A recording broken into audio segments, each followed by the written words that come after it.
'Twas the Night Before Christmas by Clement C. Moore. 'Twas the night before Christmas, when all through the house not a creature was stirring, not even a mouse. The stockings were hung by the chimney with care, in hopes that St. Nicholas soon would be there. The children were nestled all snug in their beds, while visions of sugar-plums danced in their heads.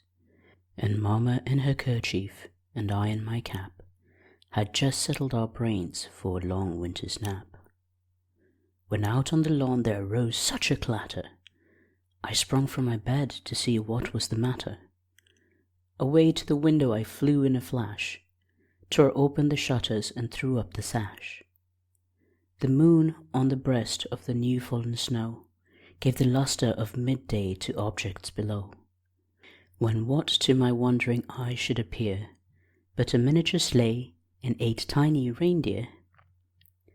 With a little old driver so lively and quick, I knew in a moment it must be St. Nick. More rapid than eagles his coursers they came, and he whistled and shouted and called them by name. Now Dasher, now Dancer, now Prancer and Vixen, on Comet, on Cupid, on Donner and Blitzen. To the top of the porch, to the top of the wall, now dash away, dash away, dash away all. As dry leaves that before the wild hurricane fly, when they meet with an obstacle mount to the sky, so up to the housetop the coursers they flew, with the sleigh full of toys and St. Nicholas too. And then in a twinkling I heard on the roof the prancing and pawing of each little hoof. As I drew my head and was turning around, down the chimney St. Nicholas came with a bound. He was dressed all in furs from his head to his foot, and his clothes were all tarnished with ashes and soot. A bundle of toys he had flung on his back, and he looked like a peddler just opening his pack. His eyes how they twinkled, his dimples how merry.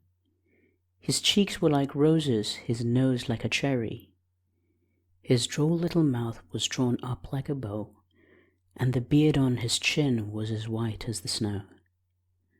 The stump of a pipe he held tight in his teeth, and the smoke it encircled his head like a wreath. He had a broad face and a little round belly that shook when he laughed like a bowl full of jelly. He was chubby and plump, a right jolly old elf, and I laughed when I saw him in spite of myself. A wink of his eye and a twist of his head soon gave me to know that I had nothing to dread. He spoke not a word, but went straight to his work, and filled all the stockings, then turned with a jerk, and laying his finger aside of his nose, and giving a nod up the chimney he rose. He sprang to his sleigh, to his team gave a whistle, and away they all flew like the down of a thistle. But I heard him exclaim, ere he drove out of sight, "Happy Christmas to all, and to all a good night."